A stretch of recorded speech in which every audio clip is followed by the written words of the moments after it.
قدوس بزنجو کے دور میں بلوچستان میں مالی سال 2024-23 کے دوران 26 ارب 54 کروڑ روپے سے زائد کی مالی بے ضابطگیوں کا انکشاف۔ مالی مشکلات کے شکار صوبے کی حکومت نے آمدن سے 12 ارب روپے زائد خرچ کر ڈالے۔ 4 محکموں کے لیے ترقیاتی بجٹ کا 74% مختص، جبکہ ترقیاتی فنڈز کے لیے مختص رقم کا صرف 30% خرچ کیا جا سکا۔ آڈیٹر جنرل آف پاکستان کی جانب سے بلوچستان کے مالی سال 2022-23 کے بجٹ کا آڈٹ کیا گیا۔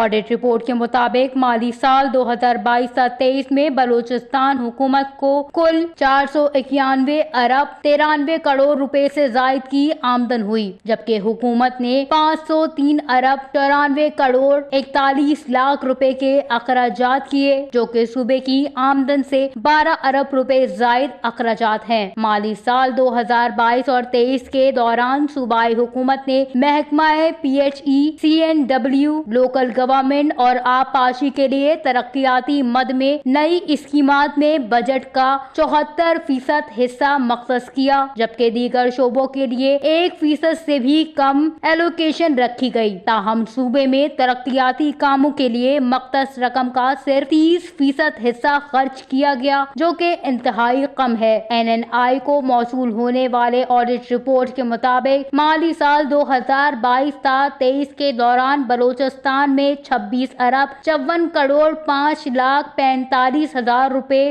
کل مالی بے ضابطگیاں رپورٹ ہوئیں۔ آڈٹ کے دوران 1 کروڑ 7 لاکھ روپے کا ریکارڈ پیش نہیں کیا گیا۔ ایک کیس میں 72 لاکھ 90 ہزار روپے کا فراڈ اور خرد برد کی گئی۔ آڈٹ رپورٹ میں کہا گیا ہے کہ 12 کیسز میں حکومت کو 1 ارب 48 کروڑ روپے سے زائد کے نقصانات ہوئے۔ 30 ایسے کیسز ہیں جن میں 3 ارب 31 کروڑ 80 لاکھ روپے سے زائد کے ٹیکس چوری کیے گئے۔ رپورٹ میں 5 ارب 97 کروڑ 76 لاکھ روپے سے زائد کی ریکوری کی نشاندہی کی گئی ہے۔ آڈٹ رپورٹ میں 123 ارب 26 کروڑ روپے کے 180 ایسے اخراجات شامل ہیں جن کو درست طریقہ کار کے تحت استعمال نہ لانے کا عنصر پایا جاتا ہے۔